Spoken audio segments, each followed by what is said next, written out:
C'est parti, hop. Au niveau du programme de la matinée, je vais vous présenter sous les yeux. Hop. Donc on aura une présentation des 2 pôles organisateurs de l'événement. On aura ensuite le panorama des cas d'usage, donc orienté, industrie agroalimentaire sur les thèmes suivants.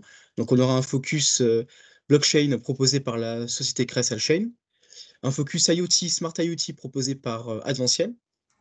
On aura un focus, IA proposé par la société Corématique et ensuite un focus, jumeaux numériques proposé par Dataswati et Vive Solutions.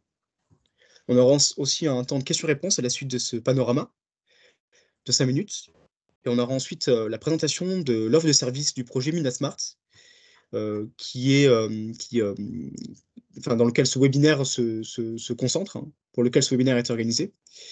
On aura ensuite un panorama des financements qui peuvent être mobilisés, qui sont d'intérêt, pour vous dans le cadre de ces projets-là et de ce panorama, avec notamment l'intervention de BPI France sur le dispositif IA Booster. On aura ensuite un petit temps d'échange, et d'appel à l'action à la fin de ce rendez-vous, si, le temps nous le permet. Voilà.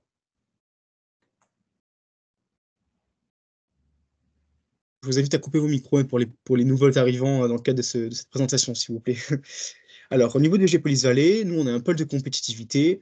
Donc, on est une association, hein, qui rassemble des organismes de recherche, des entreprises et des acteurs de la formation du végétal. On a pour objectif d'accompagner et de stimuler la co-conception d'innovation, que ce soit de l'amont à l'aval, hein, sur toute la chaîne de valeur du végétal, comme vous voyez. Et on accompagne une typologie de projet qui peut aller de l'innovation, individuelle, à l'innovation collaborative et pour les filières du végétal. Aujourd'hui, on est présent à peu près sur 4 régions, principales, le Centre Val de Loire, le Pays de la Loire, Rhône-Alpes, et le Bretagne, voilà. Hop. Nguyen, je t'invite à présenter Novalliance, s'il te plaît. Tout le monde, je suis Nguyen, la chef de projet digitalisation chez InnoAlliance. Maintenant, je vais vous présenter rapidement notre pôle. Dans InnoAlliance, nous sommes le pôle du végétal et de la naturalité. Nous avons un réseau de 350 adhérents, y compris le PME, le centre de recherche et les offres de solutions. Et notre secteur travaille dans l'agroalimentaire, nutraceutique, cosmétique, arômes et parfums. Et nos services d'accompagnement couvrent toute la chaîne de valeur, y compris les entreprises de blancs et matières premières, les entreprises qui fabriquent les ingrédients et les produits intermédiaires, les entreprises qui fabriquent le produit fini. Nous avons également des gars sensors au sein du pôle qui offrent le service comme analyse sensorielle, étude de marché ou étude consommateur. Et voilà le slide suivant, s'il vous plaît, Baptiste. Donc, c'était juste une présentation rapide pour vous rappeler notre pôle, surtout pour ceux qui ne nous connaissent pas encore. Et maintenant, passons au panorama de solutions numériques. Et juste une petite remarque pendant la présentation de nos intervenants, je vous invite à répondre à un petit sondage dans la conversation parce que ça nous aidera à concevoir plus de webinaires gratuits comme ça dans l'avenir pour vous. Et tout d'abord, je vous présente Monsieur Maxime Michelot de la société Christogène.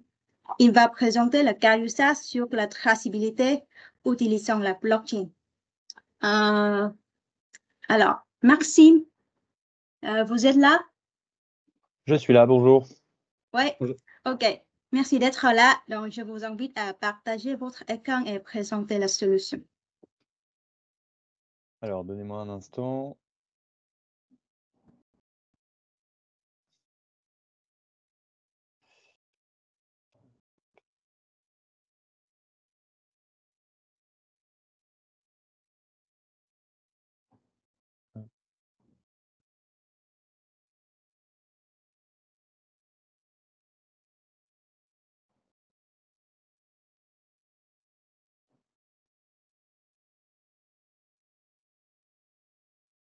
Et voilà. Excusez-moi, j'ai été pris un peu de court. Je pensais que vous présentiez, donc j'ai dû retrouver la présentation sur mon ordinateur. Alors.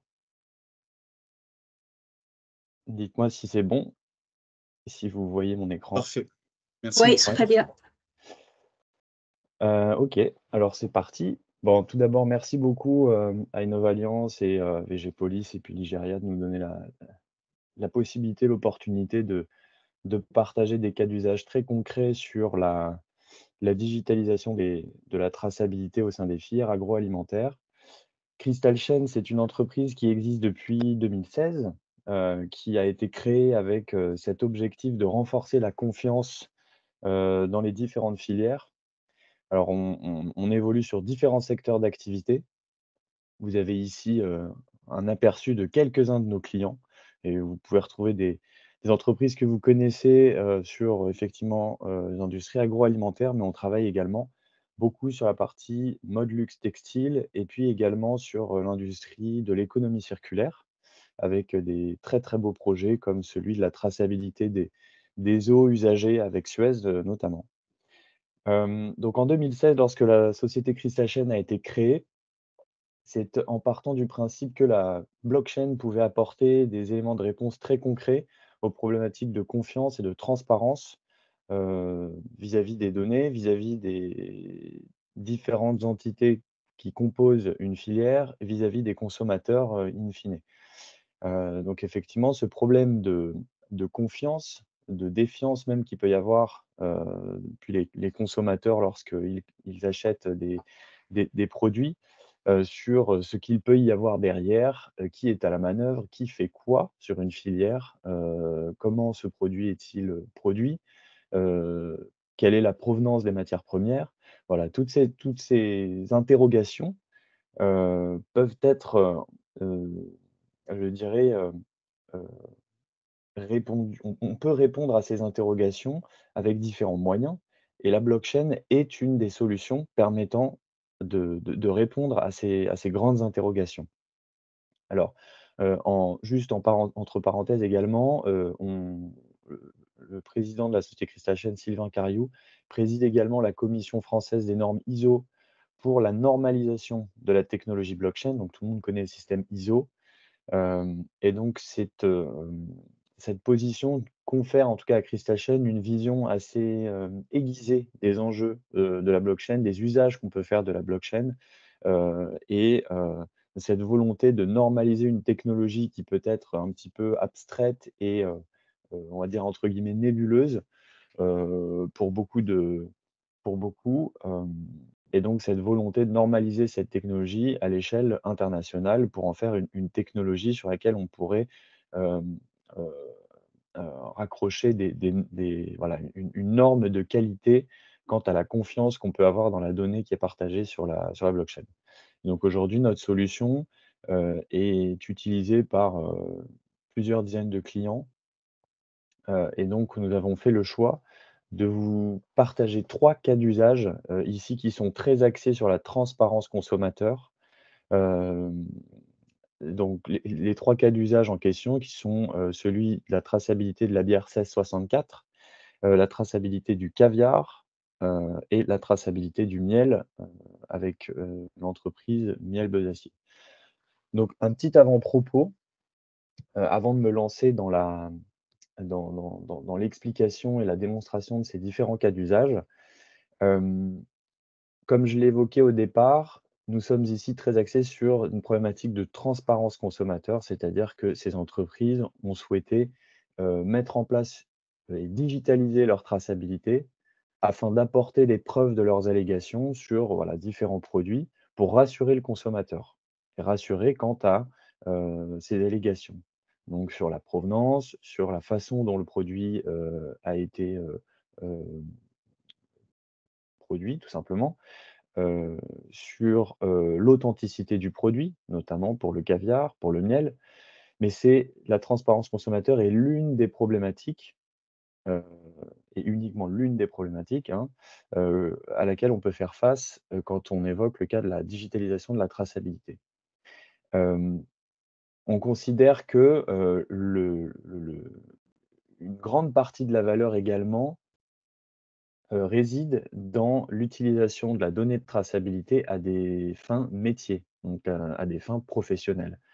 C'est-à-dire que là, dans ces cas d'usage, on partage de la donnée, on collecte de la donnée auprès des différentes entités d'une filière pour la partager in fine au consommateur. Alors là, en l'occurrence, à l'aide d'un QR code qui est apposé sur le produit. Mais on a également la possibilité de bénéficier de cette donnée. Moi, par exemple, en tant que responsable qualité chez donc Carlsberg, Carlsberg qui est donc la maison mère de 1664, je vais pouvoir bénéficier de la puissance de la donnée de traçabilité, hem, grâce à cette digitalisation de la traçabilité. Jusqu'à présent, en fait, il faut savoir que dans beaucoup de filières alimentaires, les données de traçabilité sont complètement éparses, fragmentées, distribuées sur différents systèmes, sur différents formats, et c'est très difficile de réconcilier la donnée de traçabilité pour en faire un usage, qui génère de la valeur. Pour faire un exercice de traçabilité, par exemple, il va falloir qu'un responsable qualité de l'entité qui est la plus en aval de la filière, sollicite différents collaborateurs au sein de son entreprise, mais également différents collaborateurs au sein des entités plus en amont de la filière, pour collecter à la main les différentes données de traçabilité. Lorsqu'on déploie un projet de traçabilité, qu'on digitalise la traçabilité, donc qu'on met en place une plateforme de traçabilité, ce responsable qualité de cette entité, aval va pouvoir bénéficier de la donnée de traçabilité, directement accessible dans un seul et même outil.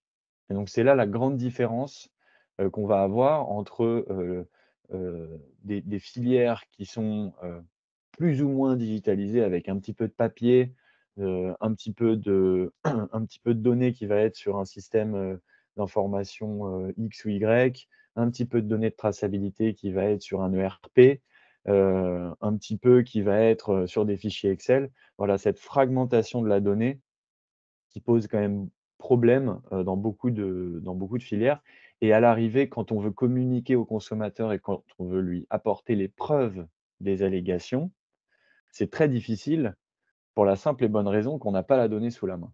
Voilà. Donc la première étape là dans la digitalisation de la traçabilité, c'est vraiment d'aller chercher la donnée grâce à un outil, donc une plateforme.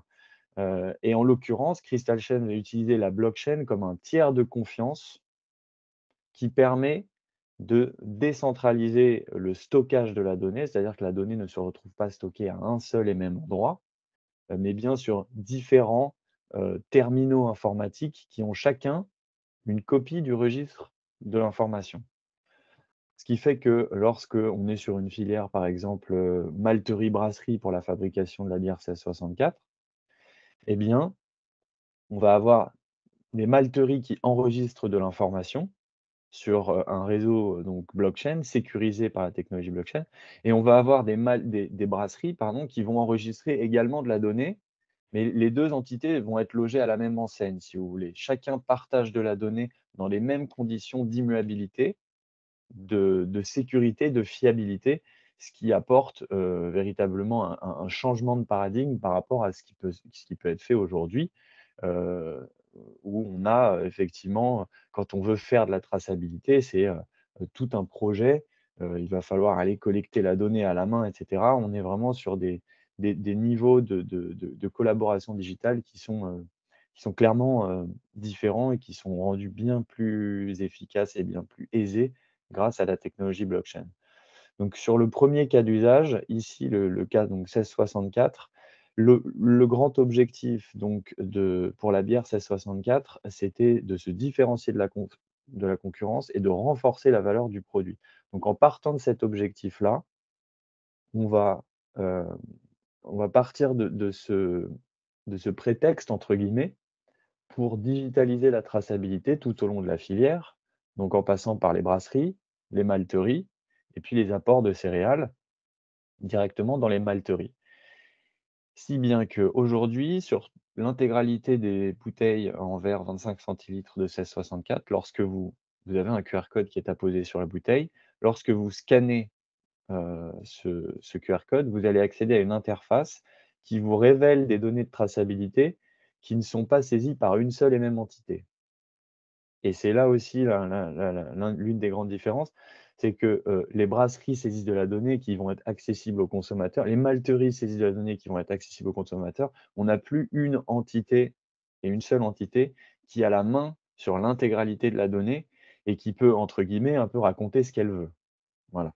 Donc ça, c'est un véritable changement de paradigme. Et donc les avantages, les enseignements, en tout cas, qu'on tire, sur la traçabilité sur des produits de grande consommation, sur des très grands volumes, hein, de produits, puisque là, on parle de production de approximativement 50 millions de bouteilles, 25 centilitres qui sont produites par mois en France. Donc c'est des volumes de données qui sont assez, considérables.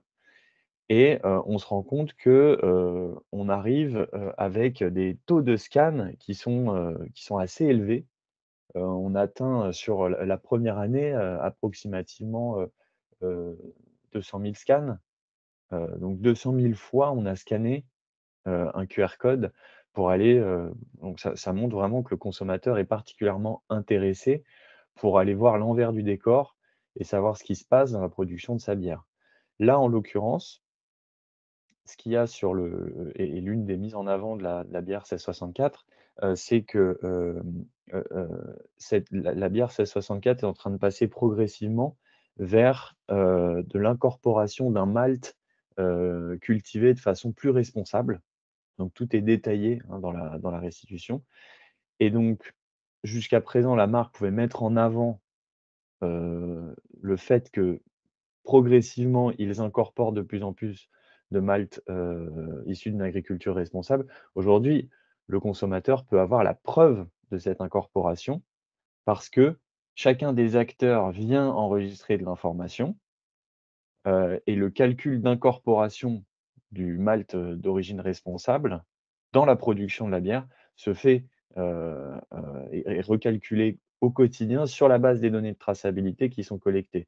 Donc c'est pas juste un claim marketing qui est fait par la marque, mais c'est un claim qui s'appuie sur de la donnée de traçabilité qui est collectée tous les jours, tous les jours, tous les jours, à travers la collecte des événements d'expédition, de mélange, de, de réception, et cetera, au niveau des différentes entités de la filière. Donc voilà, cette digitalisation de la traçabilité qui, là, ici, permet à un produit de se différencier et d'apporter les preuves de ses engagements. Sur le caviar, là encore, l'enjeu était de se distinguer des marques, concurrentes et de pouvoir communiquer, sur le savoir-faire et les métiers nécessaires pour produire du caviar et également rassurer sur les conditions de vie de l'animal et le bien-être de l'animal, hein, donc les esturgeons qui sont, élevés dans des piscines, de culture, dans la région aquitaine. Et donc voilà, c'est là, ici, la digitalisation de la traçabilité permet la mise en lumière de tout ce processus de production, qui est particulièrement intéressant. Quand on consomme un produit comme le caviar, c'est pas simplement, le fait de le consommer, mais c'est aussi le fait de pouvoir se renseigner sur tout ce qu'il a fallu, mettre en œuvre pour arriver in fine à produire, un produit comme le caviar. Et donc tous ces éléments d'information qui jusqu'à présent sont uniquement marketing, avec, une véritable digitalisation de la traçabilité, ces éléments d'information marketing viennent s'adosser à des éléments de traçabilité qui consolident considérablement le discours de marque et qui constituent, finalement un avantage concurrentiel qui est assez puissant pour la marque. Et enfin, je finirai avec le cas, donc de la traçabilité du miel besacier. On a déployé le projet de traçabilité avec miel besacier il y a quelques années, un moment où effectivement il y avait, pas mal de critiques, vis-à-vis des produits besaciers sur, leur provenance, sur, est-ce que, finalement, et même au sens large, hein, la filière miel qui est souvent sous le feu des projecteurs parce que le miel peut être, disons, produit dans des conditions, frauduleuses, des miels qui sont coupés avec de l'eau sucrée, des miels qui vont être, heu, disons, le résultat de mélange à partir de différents miels qui proviennent de différents pays du globe, sans que ce soit clairement spécifié sur l'emballage. Donc effectivement, le miel, c'est un produit sensible. D'autant plus que la seule production du miel française ne permet pas de répondre à la demande au niveau national, hein. On ne produit pas assez de miel que ce qu'on consomme aujourd'hui au niveau national. Donc effectivement, ça soulève des questions sur l'origine du miel et sur sa non-adultération, hein, avec des produits comme de l'eau sucrée. Et donc la marque a voulu rassurer ses consommateurs, hein, on a pris un peu le taureau par les cornes, et on va dire on va communiquer aux consommateurs la preuve de la provenance et les analyses laboratoires qui sont réalisées sur nos miels. Et donc, quand vous achetez ou quand vous scannez le QR code, en tout cas qui est apposé sur les pots de miel qui sont soit biologiques, soit conventionnels de la marque Besacier, vous allez pouvoir renseigner le numéro de lot et accéder aux différents résultats d'analyse, donc les certificats PDF, les différentes analyses, les preuves de non-adultération, les analyses physico-chimiques et les analyses de provenance des différents produits Besacier qui permettent là, tout simplement, de mettre dans les mains du consommateur la preuve irréfutable qu'on a bien un miel qui répond et qui est conforme aux allégations qui sont les siennes. Donc là, on a vraiment un niveau de rassurance consommateur qui va au-delà, et on renforce la valeur du produit, grâce aux certificats et aux éléments de traçabilité. Donc c'est une solution, qui répond, aux enjeux actuels des entreprises et qui va même plus loin parce qu'à partir des données de traçabilité, comme je l'évoquais au départ, on va pouvoir faire beaucoup, beaucoup, beaucoup de choses. Donc là, j'ai Si je me présenté permets, excusez-moi, ouais, est-ce que c'est possible d'accélérer un petit peu sur le cette dernière ouais, diapo? On a j'ai pas un peu fini, c'est j'ai fini. merci. Donc ces 3 grands cas d'usage, hein, qui sont, la transparence consommateur, la preuve de la traçabilité et tout simplement bénéficier de la réconciliation des données de traçabilité avec là, ici, cette dernière slide, la donnée de traçabilité qui va être restituée au consommateur, mais qui va également être injectée dans des tableaux de bord pour permettre, par exemple, à un responsable qualité de bénéficier d'indicateurs de performance sur tout simplement la conformité de la traçabilité, la certification des entités. Est-ce que tel certificat qui a été collecté auprès de tel acteur est-il bien conforme? Est-il toujours, disons, sa date d'arrivée à échéance n'est pas encore passée? Donc voilà, un certain nombre d'éléments qui permettent d'avoir un meilleur contrôle de sa filière et qui permet de répondre à différentes problématiques. Voilà, merci d'avoir écouté et je passe la main donc à la personne suivante. Oui, oui, merci, c'était très intéressant. Nous avons vu que la blockchain permet de rationner toutes les données et prouver aux consommateurs la qualité et l'origine du produit, du champ jusqu'au produit fini. Donc, juste pour vous rappeler pour toutes les questions, merci de le laisser dans le commentaire et on va le traiter à la fin de toute la présentation. Ensuite, j'aimerais donner la main à Monsieur Xavier Lotis de la société Avanciel. Oui. Merci, vous partagez votre écran. Okay. Normalement, vous voyez mon écran? Oui, très bien. OK. Donc, de la même manière, merci de nous donner la parole. Donc, du coup, là, l'idée, c'était de passer sur le focus, ce qu'on a appelé Smart IoT, hein, le fait effectivement d'agréger en fait, des données issues de capteurs intelligents. Donc, moi, je suis Xavier Lotis, donc je suis responsable innovation chez Adventiel. Donc, c'est une entreprise de services numériques qui développe des solutions sur mesure pour les entreprises des filières agri et agro. Donc, on travaille avec des entreprises privées, des instituts techniques, interprofessions, des industriels de l'agroalimentaire. Donc, on va leur développer en fait des solutions, des OAD, des systèmes centralisés qui font de l'agrégation de données. Donc, on est 180 répartis entre Rennes, Caen, Paris et Nantes, avec beaucoup d'ingénieurs, enfin d'informaticiens, mais aussi pas mal d'ingé agro.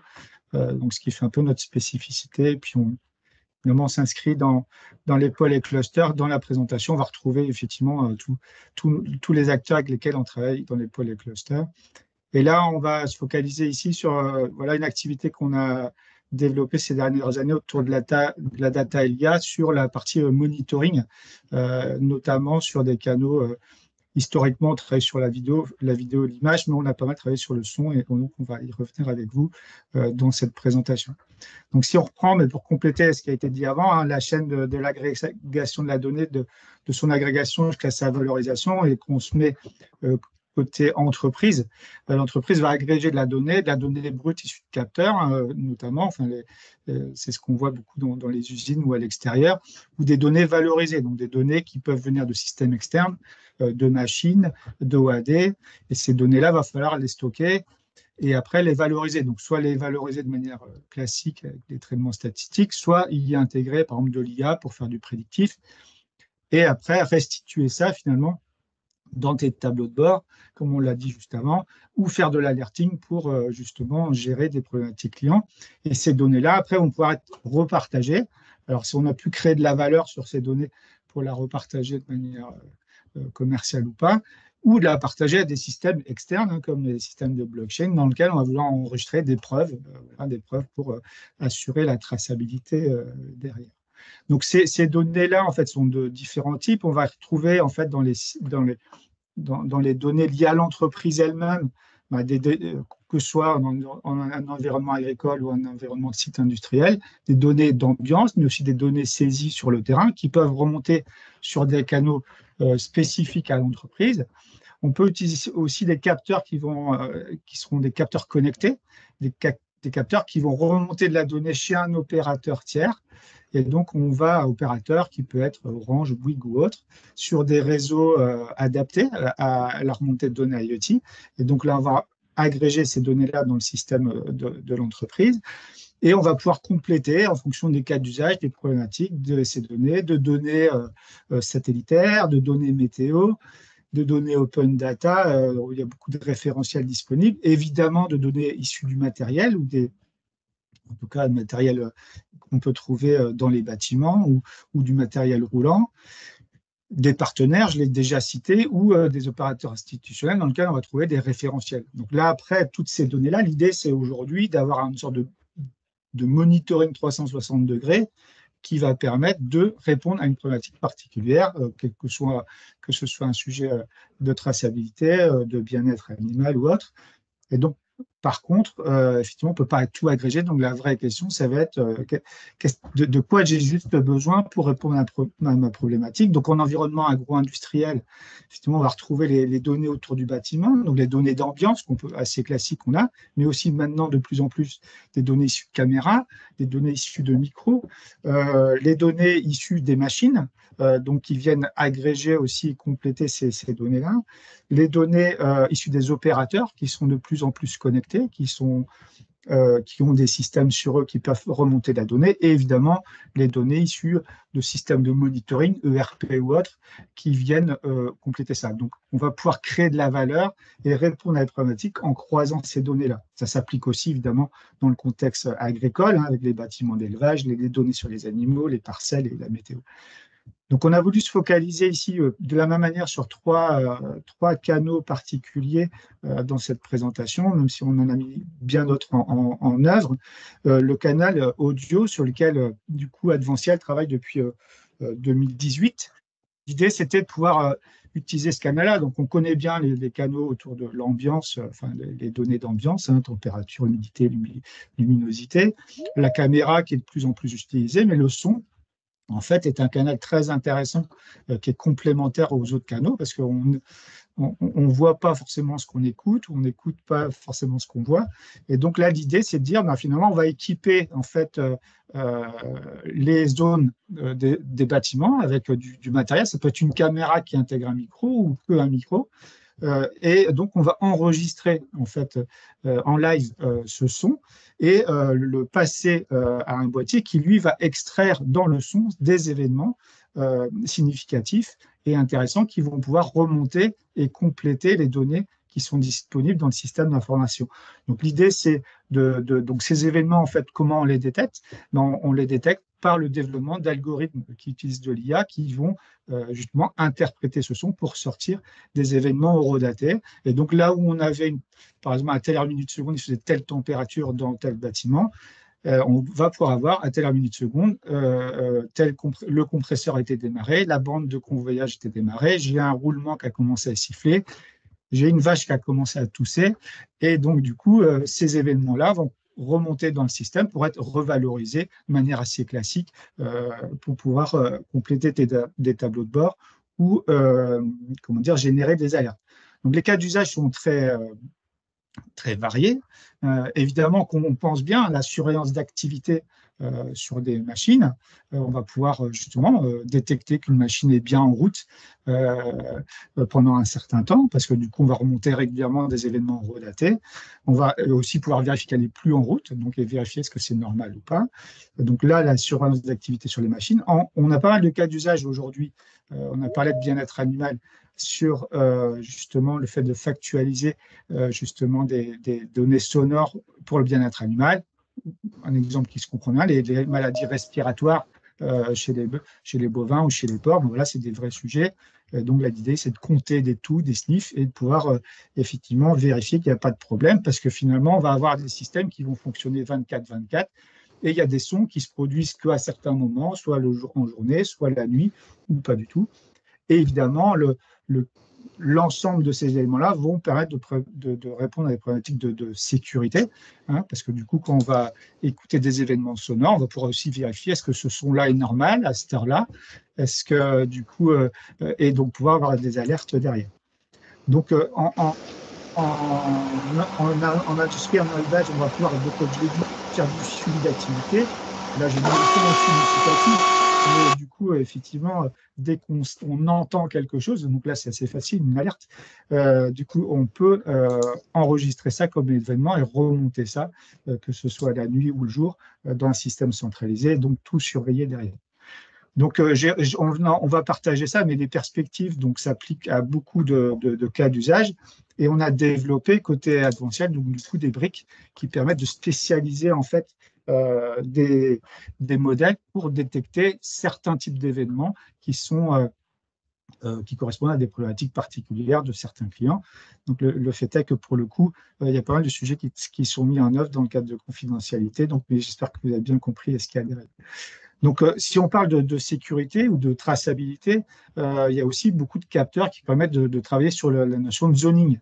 Avec des zones, en gros, on va mettre des capteurs dans des zones. Alors, une zone, ça peut être une zone fixe ou une zone mobile. Une zone fixe, ça va être, je sais pas, une salle dans un bâtiment, par exemple. Et des zones mobiles, ça peut être un opérateur qui est équipé, du matériel qui est équipé. Et de la même manière, l'idée, c'est de tracer le déplacement, suivre la localisation de ces capteurs, et après d'avoir ce système de valorisation derrière qui va permettre de déclencher des actions, de générer des alertes pour savoir si effectivement cette activité est normale ou pas. Donc, on a développé dans le cadre, donc c'est un exemple anonymisé pour répondre à des problématiques de biocontrôle, une solution. L'objectif était ici de répondre à plusieurs problématiques. Le fait de dire, finalement, je vais pouvoir assurer la traçabilité de ce qu'on appelle un concept de marche en avant. C'est-à-dire qu'on a des systèmes où on va toujours dans un bâtiment aller des zones les plus fragiles vers les zones les moins fragiles. Et donc, l'idée, c'est que les opérateurs ne reviennent pas en arrière. Donc là, il faut pouvoir tracer ça. Et d'autre part, après, effectivement, quand ces opérateurs se déplacent dans les zones, l'idée, c'est aussi d'équiper donc les zones de capteurs, des opérateurs de capteurs et du matériel de capteurs. Là, en l'occurrence, c'était des Karcher, et de s'assurer, par exemple, que c'est-à-dire des cahiers des charges sont bien appliqués sur des temps de nettoyage ou des choses comme ça dans les bâtiments. Donc, on voit bien que ce type de technologie est très intéressante pour justement gérer l'optimisation et la traçabilité du suivi des opérateurs. Et donc, ça s'applique bien notamment sur les sujets de picking ou d'optimisation de trajet dans le picking, parce que l'idée, c'est aussi de factualiser un peu mal d'informations grâce à ces capteurs-là. Un autre exemple qu'on a validé ensemble aussi, c'était sur des canaux assez intéressants qui commencent à être utilisés. Ici, la caméra 3D, sur du coup, la problématique initiale, c'était effectivement, là on est sur des sociétés qui vendent des plans, ils doivent s'assurer qu'il y ait au moins des taux de levée à 99%, 95%. Donc, du coup, ils ont des opérateurs qui le font par échantillonnage.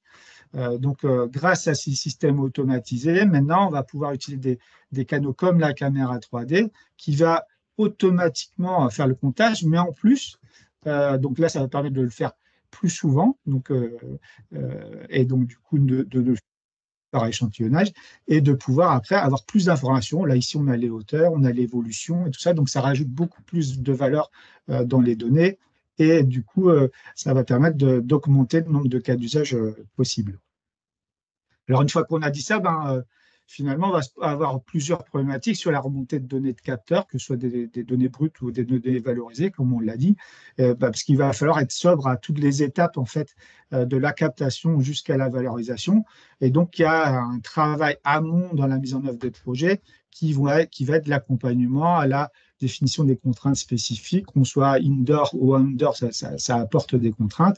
Les enjeux sur les technologies matérielles, donc accompagner pour s'assurer que la qualité des données à l'arrivée sera bonne, le positionnement des capteurs, des caméras, des micros, les distances, etc. pour avoir les zones, l'autonomie qu'on a à l'extérieur et le fait de décider si on rajoute de l'intelligence locale. Parce qu'aujourd'hui, quand on fait de la remontée de données type caméra ou son, ça pose la problématique de dire, tiens, là, il y a une stratégie qui est, je remonte tout dans le cloud et après, je vais le valoriser. Donc ça pose des questions de débit, de volume, de stockage, de prix. Et il y a une autre approche qu'on appelle l'approche Edge, qui va être de dire, on va descendre de l'intelligence au plus près de la donnée et donc, du coup, extraire finalement la substantifique nouvelle de ce qu'on veut de cette donnée avant que ça remonte. Et donc, c'est ce qu'on appelle la stratégie Edge. Ici, on a aussi des stratégies intermédiaires. Donc après, ça, c'est des choix qui sont faits au moment des projets et on a des critères qui sont liés à la localisation, la rapidité qu'on veut dans les réponses, la sensibilité des données, parfois qu'on ne veut pas que des données vidéo remontent dans le cloud, par exemple, et il y a des sujets autour du coût et de la disponibilité. Donc, ça, c'est des choses sur lesquelles donc, on accompagne nos clients sur la mise en œuvre de ces projets. Et si vous avez des questions, on pourra vous y répondre dans la séance de questions-réponses. Merci. Merci beaucoup, Xavier. C'était très clair. On a une vue complète sur différentes typologies de données, et dans l'élevage, dans l'usine, dans le champ, et même le capteur pour le connecter afin de surveiller les activités et optimiser la productivité. Je crois que c'est vraiment intéressant. Et maintenant, je passe la parole à Monsieur Quentin Gaffrey de Problématique qui va nous présenter l'usine 4.0 avec l'intelligence artificielle. Merci. Bonjour à tous. Vous m'entendez bien? Je suis désolé, j'ai pas de caméra. Mon écran doit arriver chez vous. Est-ce que c'est le cas? Oui, c'est bien, c'est bien. Ouais, super. Donc, Cormatic, nous, on est une société de services en ingénierie. On est une société australienne dont j'ai implanté la filiale européenne il y a 1 an, donc en Europe, en Belgique. Et on a une petite spécificité, on intervient sur tout un tas de secteurs d'activité différents avec un focus très technologique qui va être la vision assistée par ordinateur, l'intelligence artificielle, la robotique. Et l'idée, c'est de répondre à des problématiques concrètes des industriels, éventuellement avec de la technologie. Donc, dans le cadre de cette intervention, on va se concentrer sur 2 projets qui ont été réalisés et qui ont pu être réalisés parce qu'on a embarqué de l'intelligence artificielle. Sans cette intelligence artificielle, on aurait probablement eu un petit peu de mal à obtenir les résultats qu'on a eus. Le premier cas concret, c'est une entreprise de production de probiotiques qui, pour son contexte, donc avait une usine pilote qui fonctionnait avec 26 personnes, 8 heures par jour, 5 jours par semaine. Et elle a eu une autorisation de mise sur le marché aux États-Unis plus rapidement que ce qui était espéré. Donc, très bonne nouvelle. La contrainte majeure en termes de production, c'est que cette AMM leur a ouvert un nouveau marché, nécessité d'augmenter par tant le volume de production, donc avec une usine qui était très manuel, quasi impossible. Le deuxième point qu'on a traité aussi avec l'IA, c'est que l'homogénéité de la production dans le produit final était satisfaisante, mais pas incroyable. On avait 94% de produits conformes, donc 6% de produits non conformes, ce qui commence à compter un petit peu. Le projet, ça a donc été de d'automatiser la deuxième usine de cette entreprise en utilisant le même outil de production. Donc, production de probiotiques, on a des cuves, des bioréacteurs, des pompes, des vannes, des mélangeurs, tout un tas de systèmes qui ne sont pas nécessairement toujours prévus pour être automatisés. On est allé mettre des capteurs, des contrôles commandes sur cet ensemble-là. Sans avoir, nous, en tant que prestataire technologique, un droit de regard sur l'outil de production. Ça reste la valeur du client. Donc, il nous impose son outil de production, à nous de faire en sorte que l'automatisation fonctionne avec ces éléments-là. Donc, l'objectif qui nous a été confié, c'est que cette nouvelle usine ne doit pas avoir besoin de plus de 6 personnes pour tourner et une amélioration de la qualité de...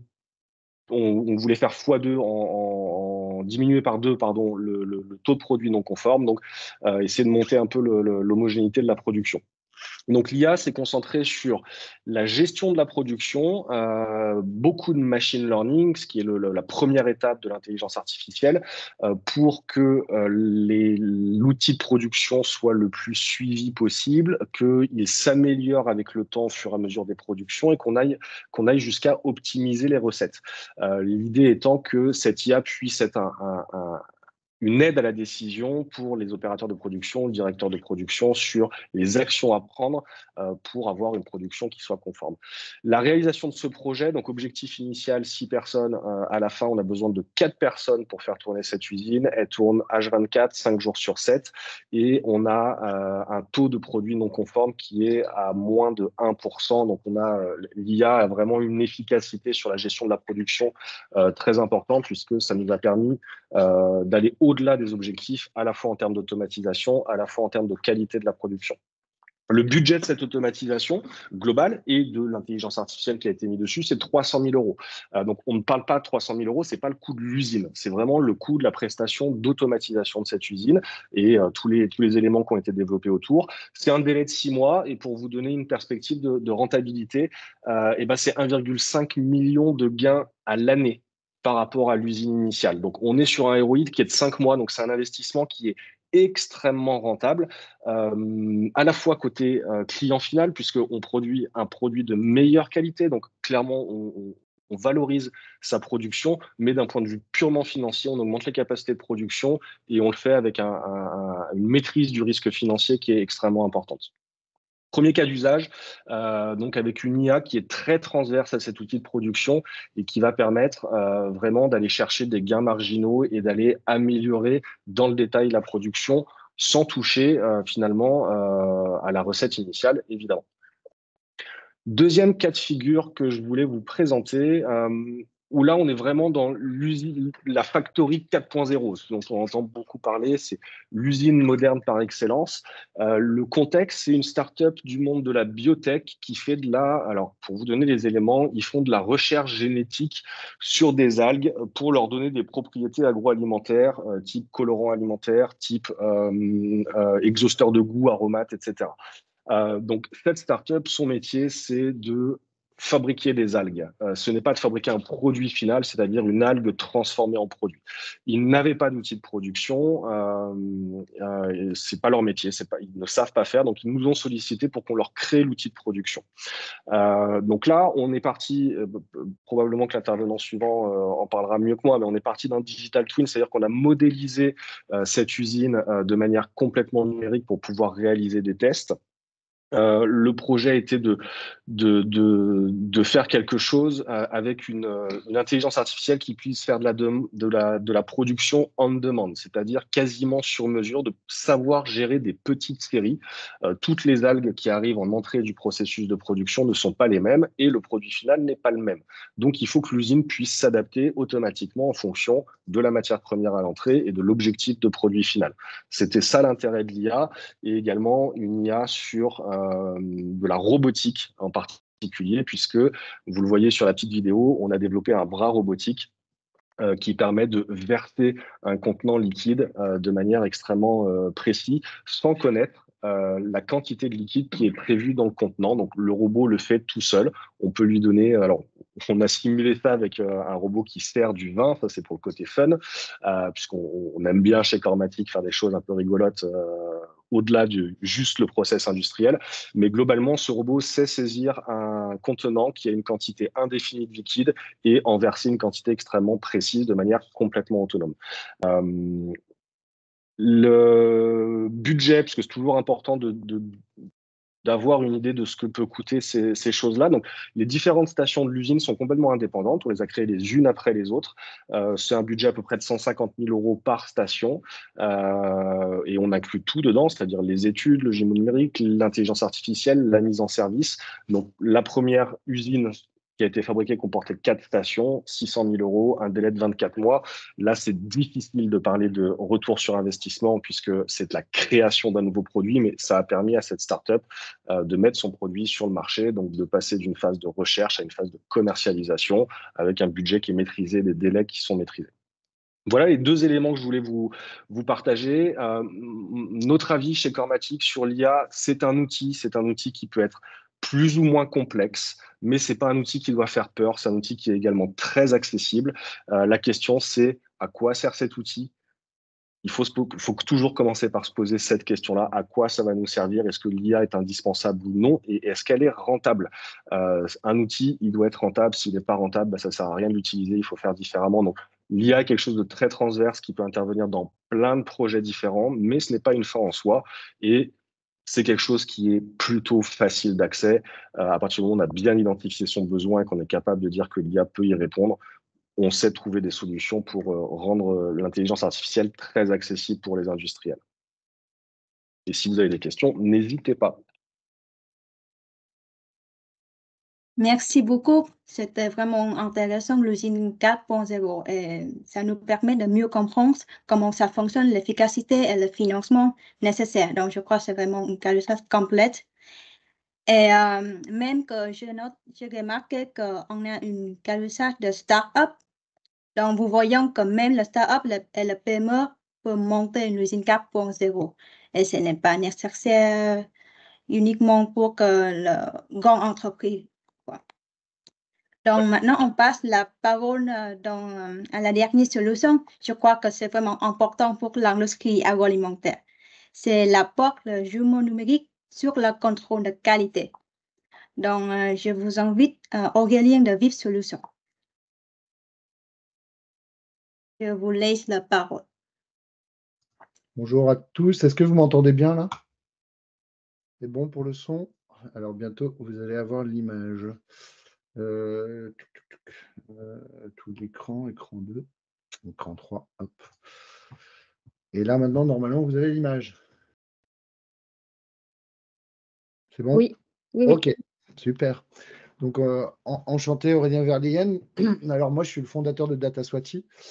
Si vous êtes dans l'agroalimentaire, vous avez déjà dû entendre parler de nous, puisqu'on a été créé il y a à peu près 8 ans, avec une vocation, c'est optimiser les lignes de production, principalement agroalimentaires, et les optimiser de l'entrée de la matière première jusqu'à la sortie du produit fini ou semi-fini, en comprenant tous les aléas que peuvent vivre le produit, mais je vais un peu vous montrer ça en détail. Alors, on a été racheté par la société VIF en juillet dernier, non, pardon, août dernier. Et l'enjeu pour nous, ça a été de continuer à développer le produit dont je vais vous parler, parce que nous, on a progicialisé clairement la maîtrise et la mise en place de l'IA sur une ligne de production. Mais on a forcément utilisé nos savoir-faire pour intégrer de l'IA dans les outils VIF. Donc aujourd'hui, les outils ERP VIF intègrent de l'IA, notamment des analyses de commandes. Et puis forcément, en ce moment, c'est très, très intéressant. On a des gains de productivité assez énormes à mettre en place sur la partie usage de l'IA générative. Donc, on met aussi ça en place. On est en train de mettre une plateforme en place qu'on développe nous-mêmes pour accélérer la productivité de nos collaborateurs, donc de nos collaborateurs. Et puis, l'idée, c'est à terme d'intégrer l'IA générative. Il y en a déjà un tout petit peu dans nos solutions, mais de l'intégrer progressivement dedans. Voilà. L'idée aujourd'hui, c'est de vous parler de notre solution qui s'appelle PowerUp. Donc, comme je disais, un progiciel en 2 étapes. La première, c'est en gros un jumeau numérique. Donc, par jumeau numérique, j'entends la capacité à agréger l'ensemble des données dont vous avez entendu parler depuis les 3 autres interventions en un seul et même endroit pour en faire un référentiel. Et l'enjeu, il est là, puisque effectivement, quand on parle d'intelligence artificielle notamment, parce que je vais vous en parler quand même pas mal après, on est obligé de, entre guillemets, aligner toutes les données au même endroit. Et l'idée, c'est de pouvoir les exploiter. Donc, ça vous a déjà été cité par Adventiel, la capacité à exploiter ces données. Ben, nous aussi, on a des tableaux de bord qui permettent de facilement accéder à la donnée, puisqu'on devient un point de référence. Et des données qui sont silotées d'habitude dans des environnements différents et qu'on n'a pas l'habitude de traiter ensemble parce que trop compliqué de le traiter à la main. Alors, quand je dis trop compliqué de le traiter à la main, bah, en fait, oui, on ne va pas le traiter à la main. Nous, on a une plateforme d'intelligence artificielle qui vient se greffer dessus. Donc, en fait, c'est une usine à algorithmes, hein, clairement, qui va en fait répondre à 3 questions. Il y en a une quatrième, mais je n'aurai pas le temps de la traiter, c'est la reformulation et l'assistance au plan d'XP. Mais les 3 dont je vais citer, c'est vraiment les bases progicialisées qui sont toujours demandées chez nos clients. La première, ça va permettre de mieux comprendre. Donc, c'est une analyse de cause-racine. Donc, aller comprendre un défaut de performance et aller comprendre les multifacteurs qui génèrent un problème de performance pour s'améliorer forcément. Hein, c'est de l'amélioration en continu, mais appliquée à des situations qui des fois ne sont pas si évidentes. Et en agroalimentaire, on sait bien que ce n'est pas toujours très évident de comprendre les multifacteurs qui font que j'ai une perte de performance. Une fois qu'on a ça, en fait, on a mieux surveillé, c'est du monitoring intelligent. Alors, quand je dis intelligent, c'est parce qu'on n'a pas besoin de le programmer à l'avance. Donc, c'est l'avantage. Et puis, on peut faire du prédictif, c'est ce que je vais vous montrer tout à l'heure. Donc, voilà le côté monitoring intelligent. Mais on va surveiller les données qui arrivent pour justement avertir un utilisateur qui a le pouvoir d'agir, justement, et avertir le bon utilisateur. Et puis, derrière, mieux agir, bah, en fait, c'est la capacité de l'IA aussi à fournir des recommandations de réglage. Donc, être capable en fait de trouver les leviers, de calculer les leviers parfois mieux que certaines personnes dans l'usine, et que ça ne soit pas juste une procédure figée, mais justement un relevé dynamique des actions à faire. Mais vous allez comprendre pourquoi. Je vous parle de tout ça. On va agir sur 4 domaines importants sur une ligne de production qu'on va souvent mêler parce que forcément, la performance totale d'une ligne de production, c'est lié à ces 4 facteurs-là. Qualité produit, l'exemple que je vous donnerai, ça sera de la qualité, de l'énergie, de l'eau, parce que l'eau est de plus en plus, alors l'eau, effectivement, coûte entre guillemets pas très cher, mais devient une ressource rare, donc est à traiter différemment et elle devient critique dans beaucoup de process. Et puis la disponibilité, c'est avant tout de la maintenance, hein, la capacité à faire en sorte que les machines soient toujours efficaces et qu'on n'ait pas d'interruption intempestive. Voilà. Avec quelques gains vus, donc on a obtenu des gains assez intéressants, puisque mettre en place une solution comme la nôtre, une solution d'intelligence artificielle plus globalement, ce qu'on vous citait juste avant mon intervention, c'est effectivement des gains assez énormes, très rapides, sur des sujets qui, des fois, vous tournent dans la tête depuis des années. Hein, donc, clairement, mais vous n'avez jamais réussi à résoudre autrement que par l'intelligence artificielle. Alors, dans le cas d'exemple, on va prendre je vais vous présenter juste le client. Alors, pareil, je ne peux pas vous citer le client, mais je pense que vous allez vite comprendre. Le métier, c'est la fabrication industrielle de biscuits fourrés. Donc, on va s'intéresser à la fabrication des biscuits, hein, pas au fourrage et au reliage des deux biscuits. On va plutôt s'intéresser vraiment à la fabrication des biscuits. Le chiffre d'affaires, c'est à peu près 70 millions d'euros par an. C'est une usine assez moyenne. Par contre, les clients, c'est la grande distribution. Et l'enjeu, quand on fait du biscuit, surtout ce genre de biscuit, c'est qu'on est extrêmement concurrentiel. Alors, le biscuit est extrêmement concurrentiel parce que, entre guillemets, assez simple à faire, je dis bien entre guillemets, et on a des marges faibles. Donc, en fait, on a peu d'aléas. Enfin, tout aléa subi, en fait, coûte énormément, fait faire de la perte. Donc, on a un enjeu très, très fort là-dessus. Et puis, quand on arrive dans le contexte usine, eh ben là, pareil, on a une usine qui date des années 60. Alors, pour vous dire, le four a été forgé en même temps que l'usine. Et le four va être critique dans l'analyse qu'on va faire. Et on se dit, le client se dit au départ, mais non, mais l'IA, ce n'est pas fait pour moi. Pour des années 60, ça ne communique pas. Bon, ce n'est pas forcément vrai. Hein. On réussit à récupérer de la donnée d'une façon ou d'une autre. Et toujours, en fait, on en a de la donnée. Donc, peu importe l'âge du process, l'important, c'est la donnée qui est qualifiée et elle n'est pas forcément automatisée d'ailleurs, puisque dans ce que je vais vous montrer, il y a des fois des données qui sont automatisées, c'est-à-dire via de l'IoT où on récupère de l'information, via l'automate aussi. On peut des fois supposer que c'est aussi de l'IoT, puis des fois c'est des relevés manuels, et des fois un relevé manuel sur un relevé qualité est largement suffisant, donc on n'est pas obligé de tout numériser pour avoir de l'information intéressante.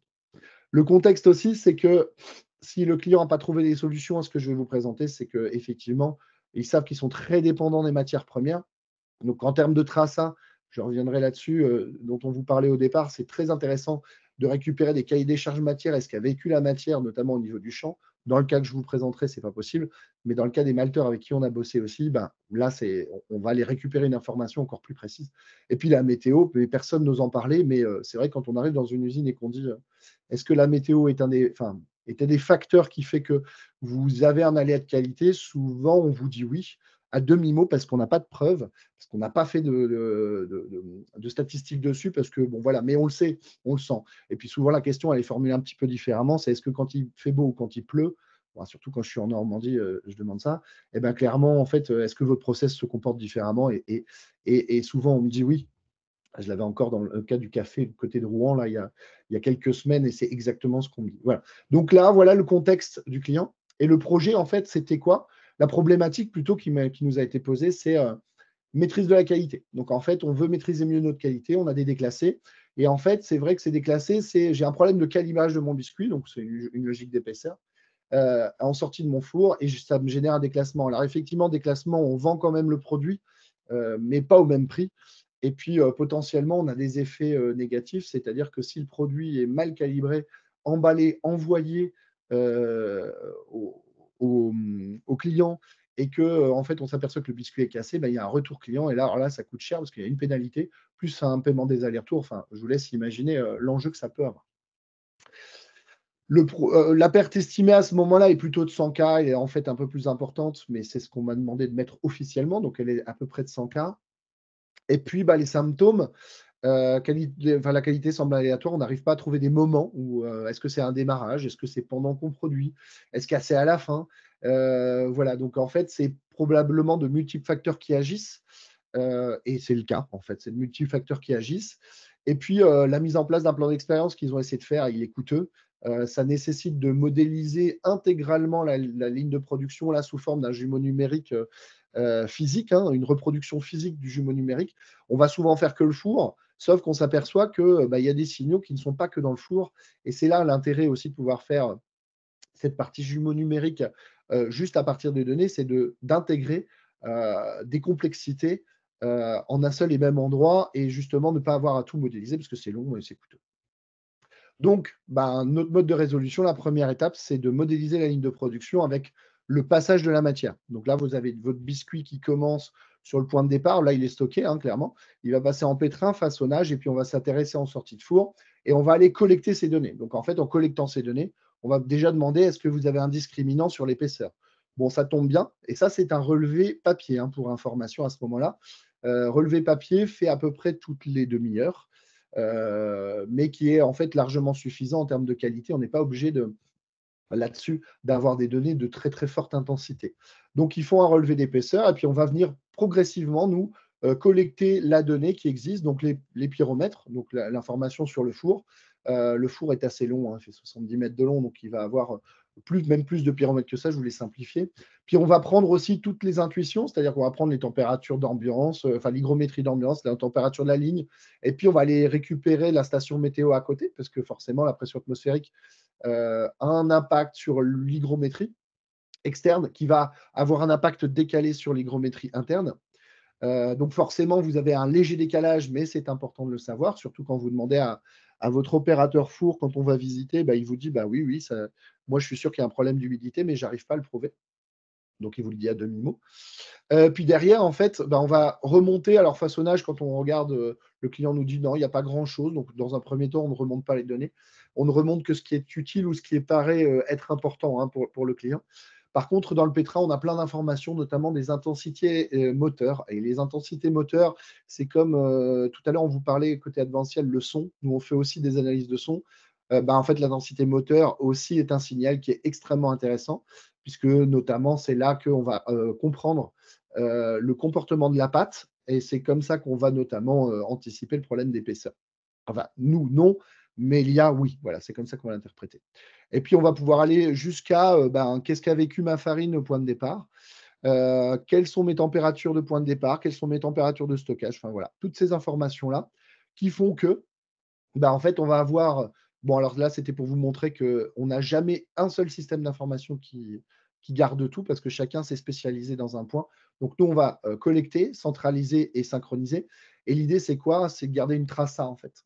Donc, garder une traça de toutes les étapes du process, de chaque biscuit. Pourquoi? Parce que humainement, c'est très compliqué de l'avoir, notamment quand vous voyez des petites courbes comme ça, ce qu'il a vécu dans le pétrin, etc., ce n'est pas forcément évident. Mais l'IA, par contre, elle est très, très friande de ça et va pouvoir le traiter. Donc, en fait, nous, on garde ça.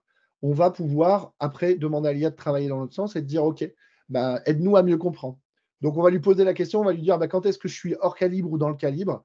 Et elle va nous sortir, en fait, les variables. Je ne peux pas toutes vous les montrer, mais elle va nous sortir les variables les plus importantes, en fait, et par gradient. Voilà. Donc, l'idée, c'est de lui dire, par rapport à cette période d'analyse, voilà les variables les plus importantes et voilà voilà ce qui crée le problème.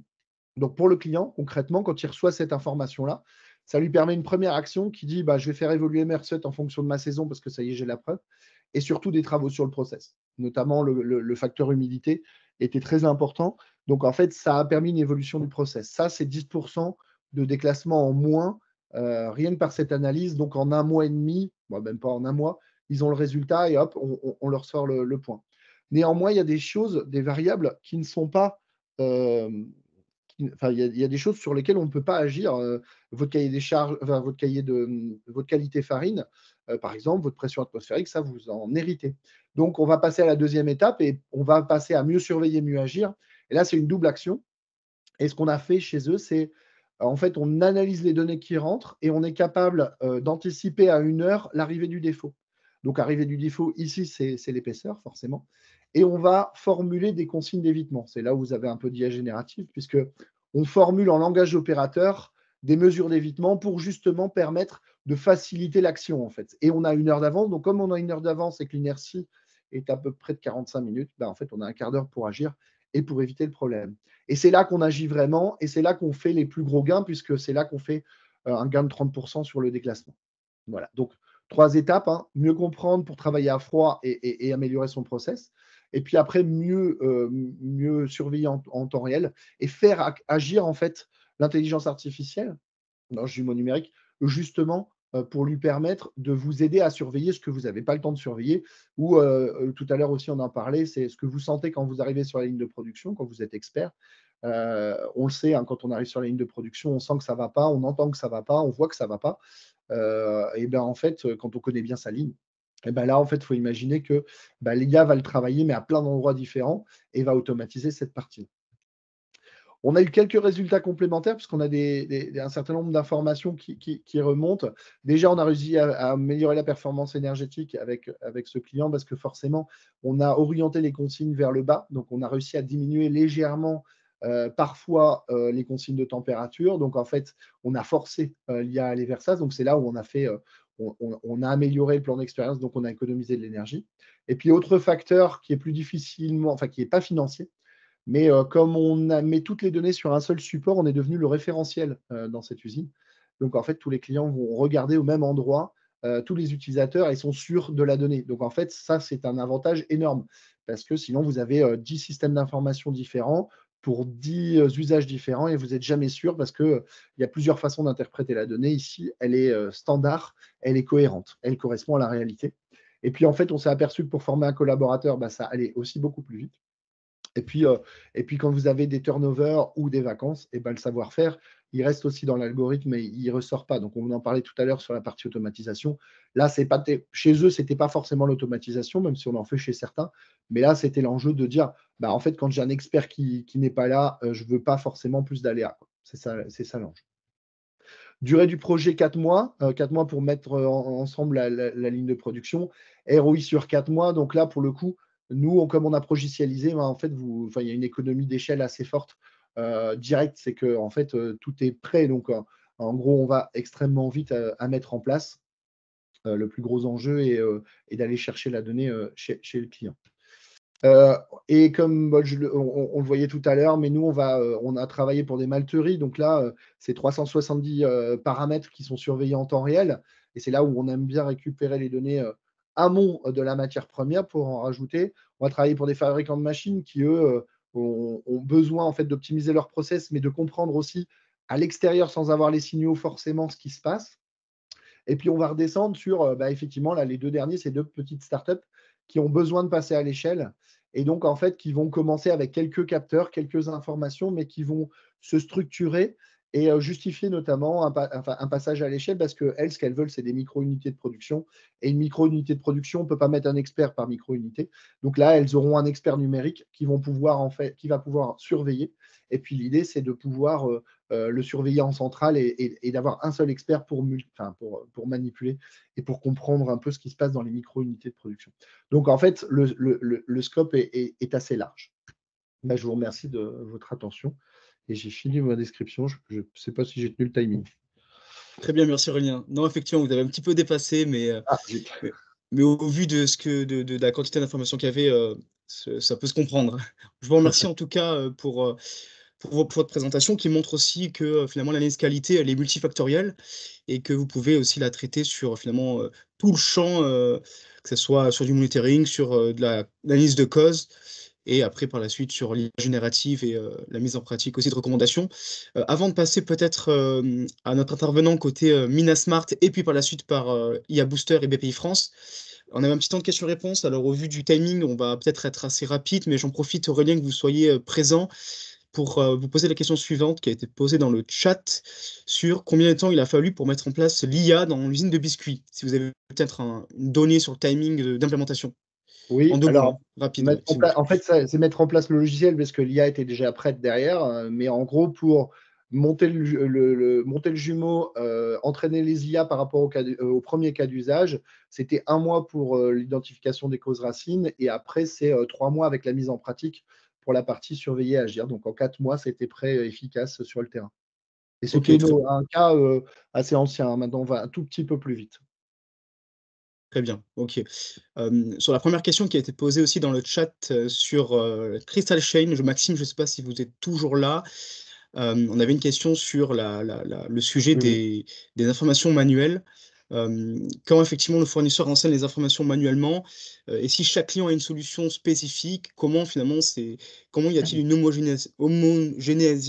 homogénéisation pardon, des données sur le cas blockchain?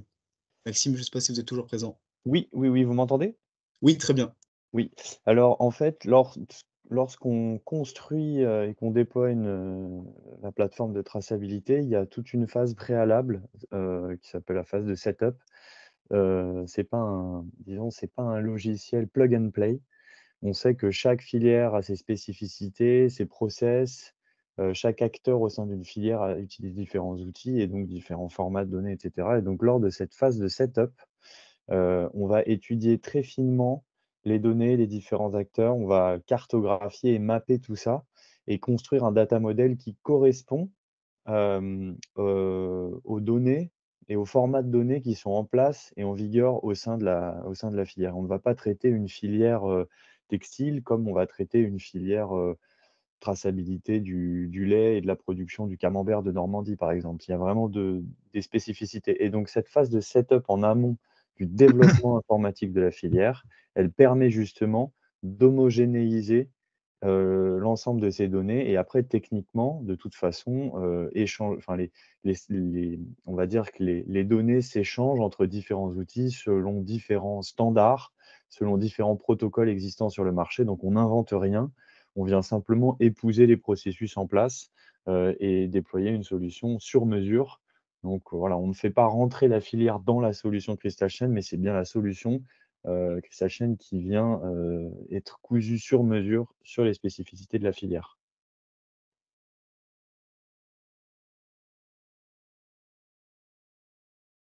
Ah, votre Micro est coupé, Aurélien. Ah pardon, oui, excusez-moi. Oui, j'en profite pour répondre à la question qui a été posée dans le chat à l'instant sur les présentations.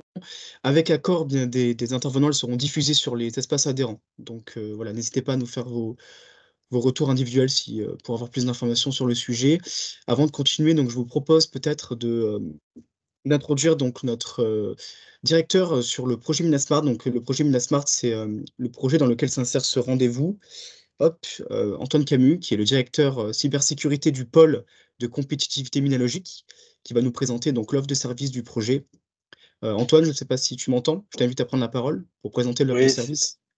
bonjour à tous et je vais, si vous voyez mon écran, je vais reprendre la main en vous félicitant pour toutes ces informations et toutes ces énergies qui visent à développer l'innovation. Donc, comme l'a dit Baptiste, on est pôle de compétitivité et on pilote le projet Minasmart, qui est un formidable projet qui est porté par la Commission européenne, qui regroupe 13 pôles et clusters. Donc, on est vraiment en travail en meute, donc sur tous les domaines, en particulier, bien évidemment, l'agro et l'agri, sur 3 piliers qui sont la cybersécurité, l'intelligence artificielle et le calcul intensif. L'objectif, avant tout, c'est de valoriser tout le travail que vous êtes en train de faire sur les données, mais aussi les protéger.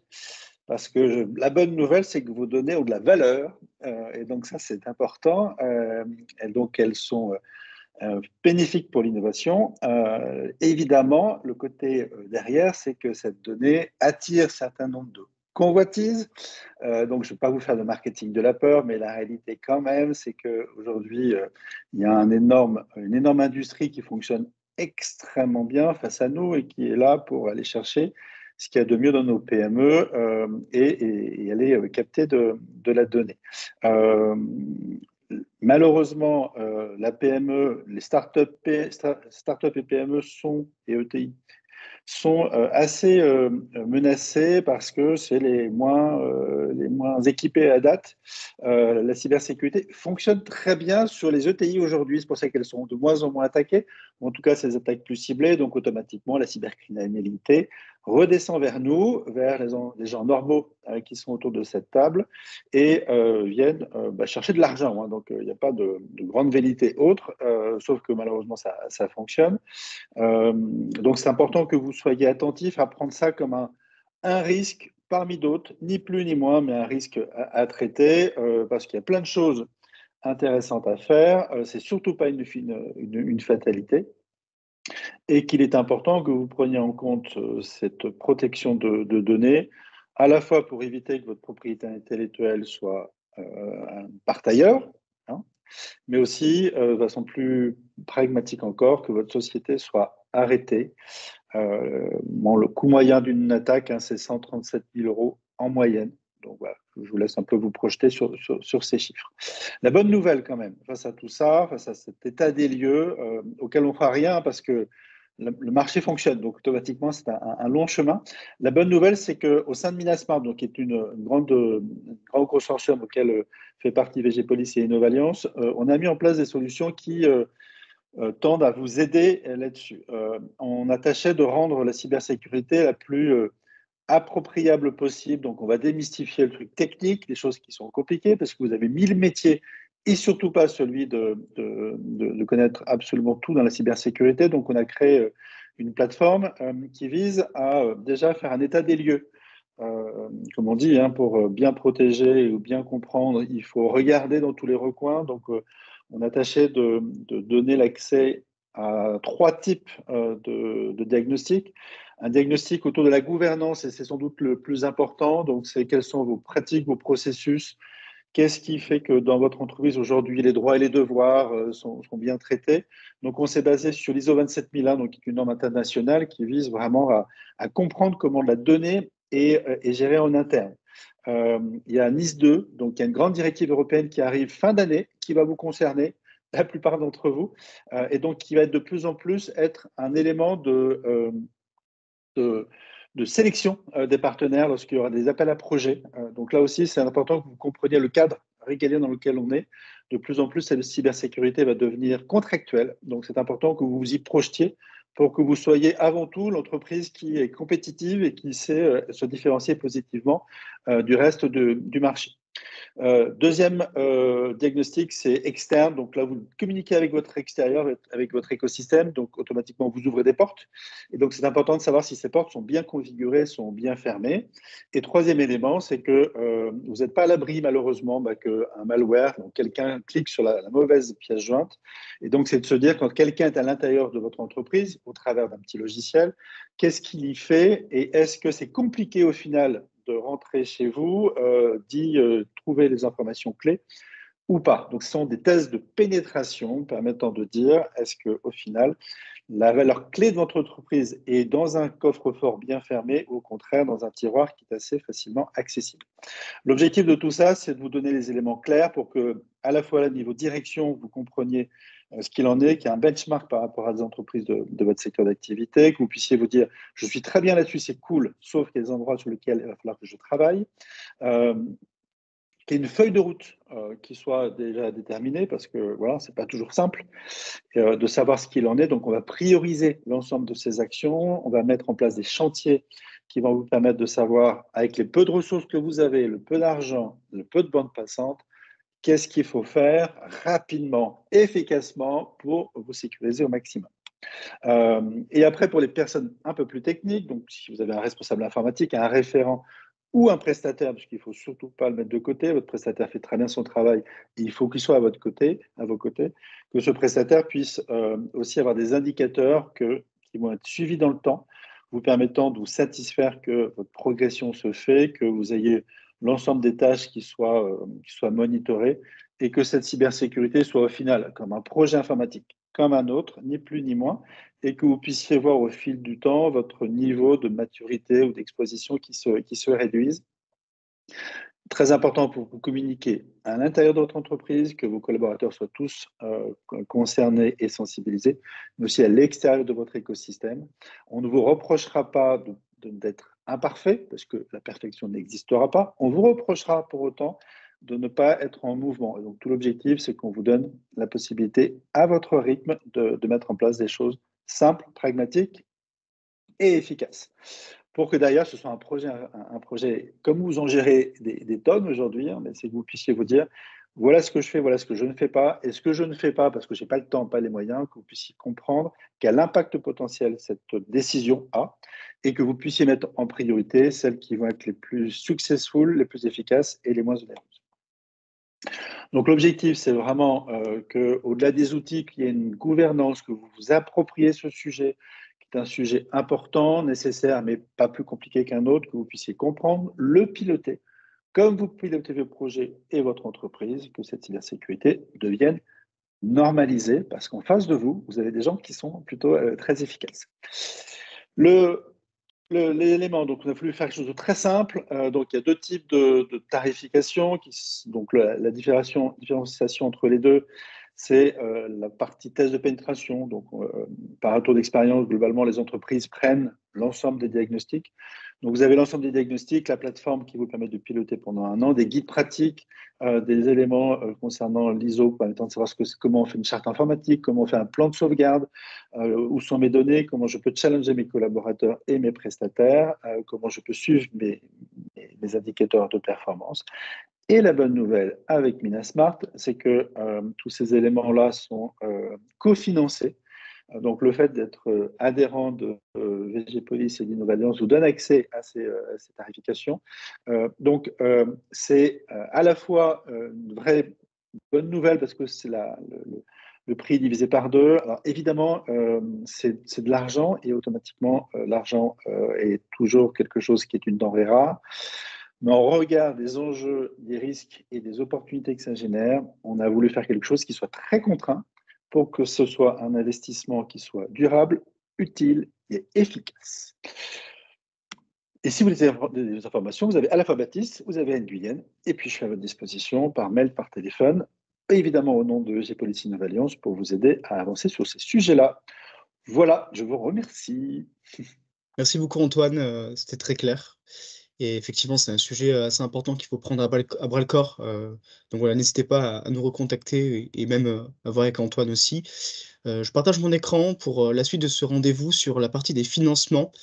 Donc effectivement, dans le cadre de ce projet-là, vous avez différents financements qui peuvent être mobilisés. À l'écran ici, les financements plutôt axés numériques et plutôt plus ou moins généralistes, mais quand même associés à des financements plutôt industrie numérique. Et vous voyez, en fait, hein, nous, les pôles, aujourd'hui, effectivement, on peut vous accompagner sur les financements individuels ou collaboratifs. Et si c'est des sujets pour vous qui vous intéressent ou si vous souhaitez être orienté vers les acteurs ou les chargés d'affaires les plus pertinents, n'hésitez pas aussi à nous en faire part. Vous avez tout type de financement individuel ou collaboratif.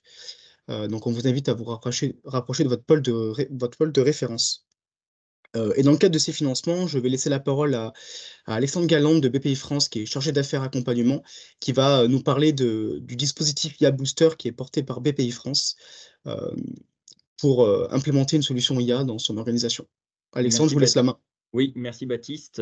Merci tout simplement déjà de l'intervention de l'ensemble des participants, notamment des prestataires avec les cas d'usage de l'IA, qui est tout simplement le reflet des possibilités effectivement qui s'offrent aujourd'hui aux entreprises, à toutes les entreprises, et pour lesquelles BPI France veut se faire porteur.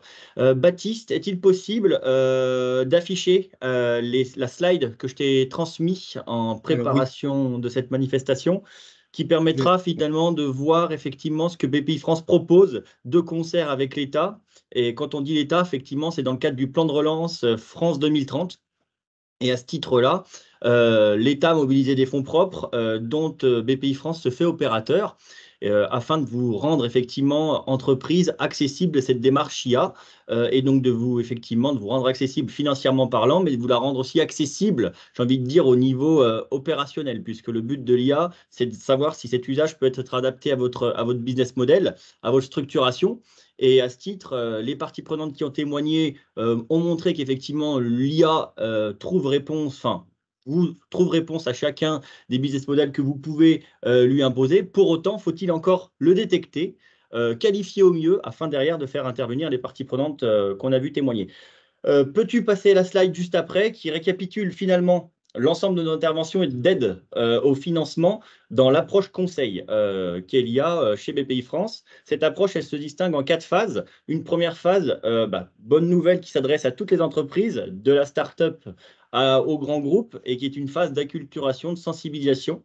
Cette phase-là, tout simplement, c'est un contenu pédagogique et éducatif qu'on met à disposition de tout un chacun, bien évidemment à titre personne morale, entreprise, mais également aux personnes physiques qui composent l'entreprise et qui seraient tout simplement avides de connaissances sur les ressorts de l'IA et ses usages en entreprise. De là, ce contenu-là, vous le retrouverez sur une plateforme en fait que BPI France a créée, conceptualisée depuis de nombreuses années, qui se nomme BPI France Université. Donc, vous tapez dans votre URL tout simplement de navigateur de recherche BPI France Université et vous tomberez effectivement sur un contenu pédagogique ouvert à tous. Ce contenu pédagogique, monnayant une inscription gratuite, mais monnayant une ouverture de compte, vous donnera accès à tout simplement un continuum de modules et de webinaires réalisés par nos experts. Alors, quand on dit nos experts, qu'est-ce que c'est? Eh bien, tout simplement, BPI France Accompagnement, dont je suis le référent régional, s'occupe d'accompagner les dirigeants d'entreprise au-delà du financement sur du conseil et de la mise en relation qualifiée avec des parties prenantes connexes sur des différentes expertises. L'IA en est une, mais toutes les expertises bien évidemment de la vie de l'entreprise peuvent être mobilisées, à savoir performance commerciale, opérationnelle, stratégie, internationalisation, croissance externe, divers sujets, et RSE bien évidemment. Donc divers sujets peuvent être traités. Vous retrouvez du contenu qualifié, dont un contenu donc dédié à l'IA.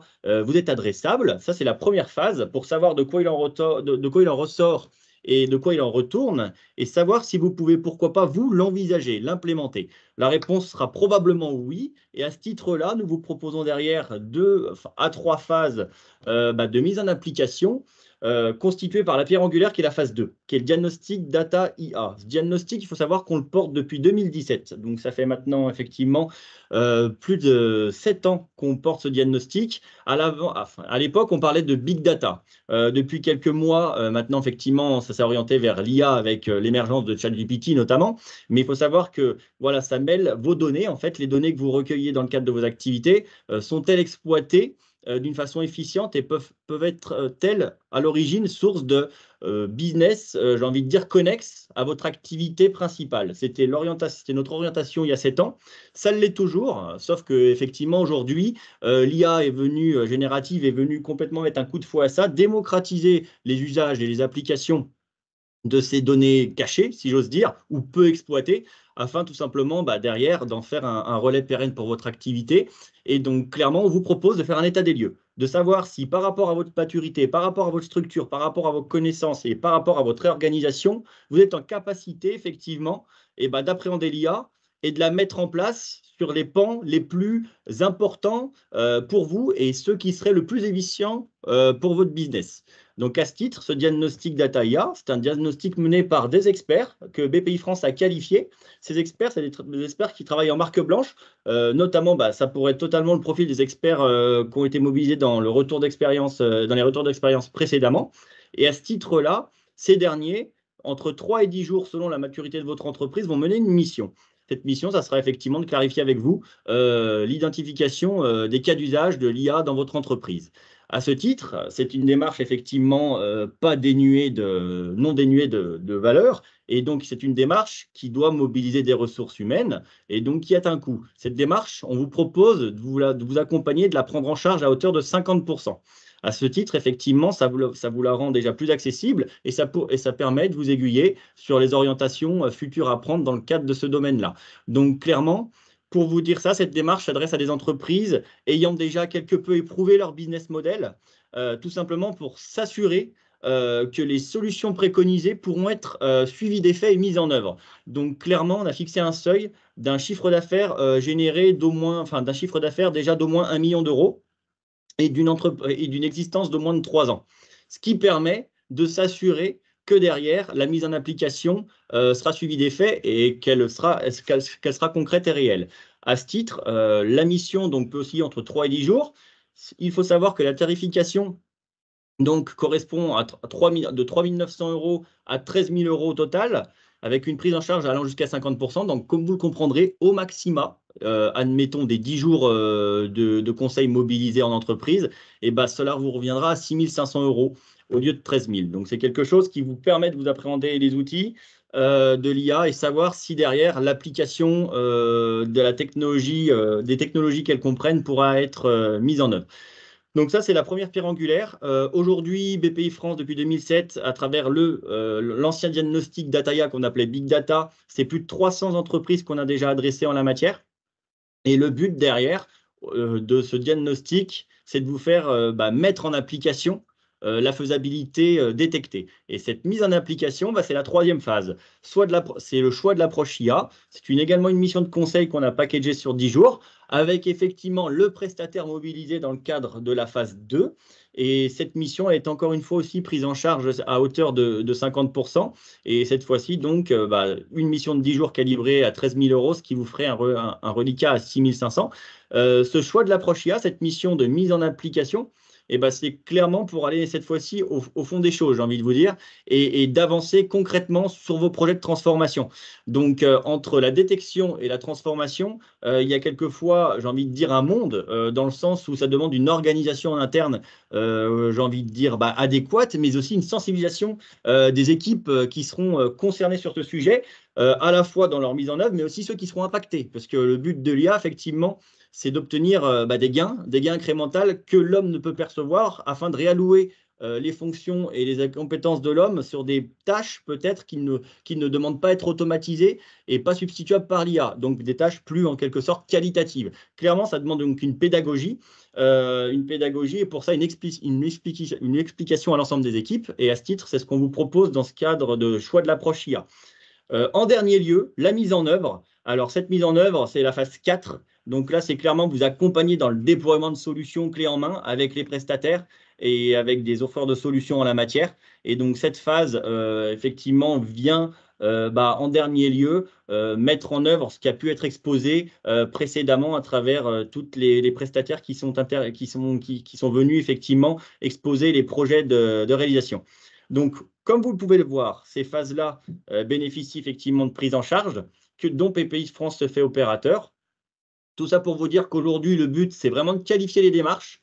On n'a pas de doute que les prestataires de qualité sont existants. La preuve en est, mais tout simplement, vu qu'on est dans un domaine pas natif, mais qui a une nouvelle vie avec l'IA générative, vous allez avoir beaucoup de propositions de valeur en la matière, qui parfois peuvent se ressembler, mais ont une qualité, on va dire, aléatoire. Et le but, nous, c'est de vous certifier que les parties prenantes qu'on vous met entre les mains, soit tout simplement de bonne figure et qu'il y ait une suite et une continuité à ces expertises-là. et qui vous soit profitable. Donc clairement, voilà, BPI France se veut facilitateur dans le cadre effectivement de ce plan France 2030, puisque aujourd'hui l'IA est un enjeu majeur hein, pour les entreprises et le tissu économique national, et à ce titre, on ne peut passer à côté.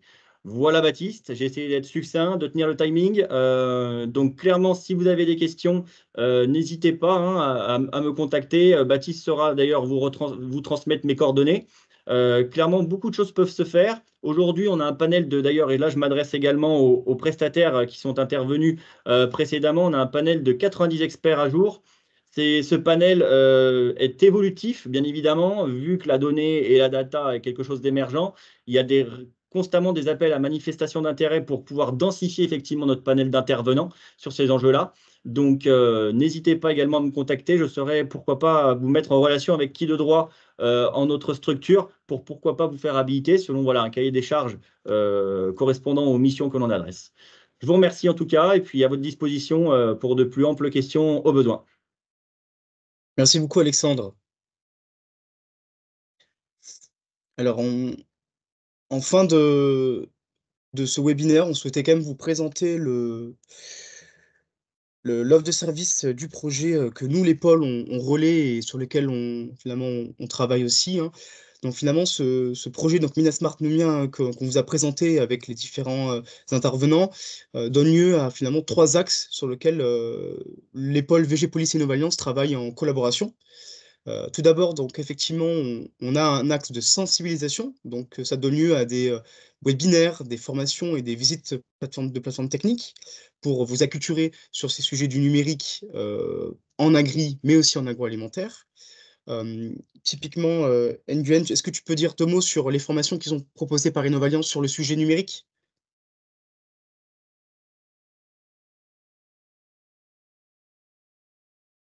Nguyen, on t'entend pas. Oui, merci Baptiste. Donc, chez nous, nous proposons la formation sur la thématique de la digitalisation. Et c'est important de savoir que nous avons la formation sur découvrir et tester les apports de l'intelligence artificielle dans la formulation de recettes. Donc, c'est intéressant pour toutes les entreprises qui font le développement de recettes. Et le deuxième, nous avons une formation sur utiliser la traçabilité par la blockchain au service de la confiance du consommateur. Et c'est important de savoir que toute la formation peut être prise en charge par un local. Donc, n'hésitez pas de vous inscrire afin de vous renseigner davantage sur ce sujet intéressant. Merci, Baptiste. Oui, très bien. On vous signale aussi que dans le cadre de notre projet, on a aussi un axe qui est tourné plutôt autour de l'émergence de projets numériques, avec la mise en place de groupes d'émergence. Donc, ce sont des webinaires suivis d'ateliers projets pour créer du consortium et amener à finalement la mise en œuvre de projets autour de thématiques. À ce titre-là, nous organisons un groupe d'émergence le 31 mai qui sera intitulé donc Optimisation des ressources en eau et en énergie en IA grâce au numérique. Donc, ça sera un webinaire d'1 heure suivi d'un atelier d'émergence de projet sur de l'individuel ou du collaboratif.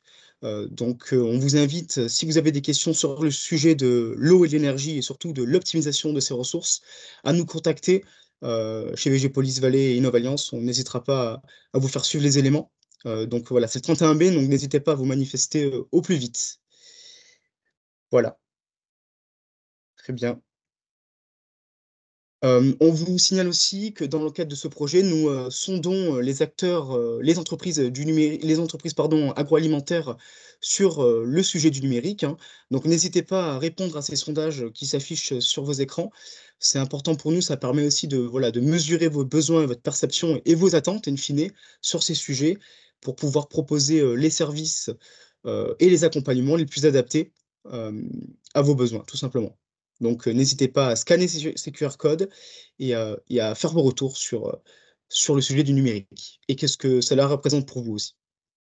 Voilà. Écoutez, on avait peut-être un petit temps de questions-réponses, mais vu que je vois qu'il est 12h07, peut-être que voilà, je vois qu'on a peut-être une question sur les dispositifs. Et puis après, je pense que ça sera bon de vous libérer. Donc, on a une question dans le chat, peut-être, Alexandre, si vous êtes toujours présent, Oui, mais oui. est-ce que ces dispositifs marchent aussi pour des prestataires de services des IA? Donc, ils seraient déjà, enfin, j'imagine qu'ils seraient peut-être pas encore référencés chez BPI France. Alors, je suis en train de lire la question. Comment faut-il la comprendre? Bien évidemment, nos prestations de services s'adressent à toute entreprise, hein, bien évidemment. Par rapport, mais vous parlez de prestataires qui réaliseraient la prestation ou qui la recevraient? C'est la question que Oui. je me pose à la lecture de la Alors, ouais. question. Ah bah, elle précise effectivement sur le laboratoire de prestations analytiques. Alors, attendez. Un laboratoire de prestations analytiques, mais qui aimerait recevoir la presta ou aimerait la diligenter? C'est toujours la même question. Est-ce que vous pouvez peut-être préciser direction AQMC, s'il vous plaît, votre question? On a une question de Nguyen, donc sur le financement BPI France. Est-ce qu'il s'applique aux solutions SaaS, hein, donc qui sont des solutions sous forme d'abonnement? Euh, Est-ce que ça serait ouvert à des solutions IA, justement, mais SaaS? Si vous avez peut-être un panorama sur ce qui pourrait être. Bah, oui, alors tout ce que je pouvais dire, c'est qu'effectivement, peu importe, on va dire, le business model de l'entreprise, et en l'occurrence d'une SaaS sur les systèmes d'abonnement, hein, récurrence effectivement à travers des abonnements, nous, c'est pas ça qu'on regarde, hein, c'est effectivement tout simplement la construction de l'entreprise et sa structuration en la matière et voir si y incorporer de l'IA peut paraître opportun. Donc, compte tenu de sa structure, j'ai envie de vous dire, au niveau volumétrie CA, ETP et les moyens dont elle possède. Donc clairement, on n'a pas de secteur d'activité qui sont, j'ai envie de dire, à exclure, bien au contraire, puisqu'on peut aujourd'hui l'affirmer, tout secteur d'activité peut profiter pleinement de ces nouveaux usages et doit en profiter, clairement. Donc pas de prérogative en la matière. Encore une fois, par contre, effectivement, le business model doit être voilà, approuvé, j'ai envie de vous dire, et avoir été déjà éprouvé, effectivement, par le passé. OK, très bien. Ensuite, Merci beaucoup. il y avait une autre question Peut-être la dernière, concernant, ouais, peut-être la ouais, dernière est-ce question que qu'on peut marche faire. aussi pour des prestataires de services des IA? Oui, bah, bien évidemment, enfin oui, bien évidemment. Bien évidemment, il n'y a pas de sujet par rapport aux filières et au secteur d'activité, comme dit précédemment. Même si ces derniers sont prestataires de services, hein. On s'adresse à des entreprises industrielles, mais aussi des prestataires de services, hein, bien évidemment. Il n'y a pas de segmentation en la matière. Après, encore une fois, faut-il se poser la question aussi de clairement, la data, effectivement, est clairement un enjeu et les gains de productivité dont peut apporter cette technologie, enfin, ces usages, bah, pour les industriels, effectivement, paraissent beaucoup plus opportuns que pour des prestataires de services. Mais encore faut-il ne pas éluder que ces derniers peuvent aussi avoir des besoins, clairement aujourd'hui, des besoins identifiés et auxquels l'IA peut répondre. Donc, il n'y a pas de sujet en la matière, tout secteur. Je réitère mon propos. Et enfin, je vois qu'il y a une autre question. Comment se faire pour devenir expert, se faire référencer? Bah, ce que je vous propose, Camille, c'est de vous transférer tout simplement, je vous propose de me transférer vos coordonnées, je les prendrai dans le chat pour pouvoir vous envoyer la procédure d'appel à manifestation d'intérêt avec le cahier des charges attendu des prestataires qu'on mobilise dans le cadre de ces prestations. Vous en prendrez connaissance, vous verrez si cela vous convient et derrière, vous pourrez envoyer donc via une candidature spontanée également vos références à nos recruteurs en la matière, j'ai envie de dire, à nos chefs de projet dédiés à ce diagnostic pour effectivement leur faire part de votre intérêt et que ces derniers puissent voir effectivement si votre candidature peut être opportun concernant la temporalité adressée, le secteur et vos domaines de compétences. Très bien, Voilà, très bien. très Bah, bien. écoutez, je pense Merci pour. que voilà, je pense qu'on peut en tout cas écourter sur les questions, mais vous avez très bien répondu, c'était très clair. Voilà, en tout cas, moi, je souhaitais à titre personnel et à titre aussi, enfin, je parle aussi pour Nguyen, hein, mais remercier tous les participants et les intervenants pour la qualité des présentations et le timing qui a été plus ou moins respecté. Voilà, je ne sais pas si Nguyen, tu as un mot de la fin. Juste merci à nouveau pour être là. Et pour la suite, nous allons vous transmettre tout notre prochain événement. Et nous vous souhaitons une bonne journée et bon appétit. Merci à tout le monde, en tout cas, bonne journée, bon appétit. Merci. Au revoir. Au revoir. Merci, au revoir. Bonne journée. Bonne journée.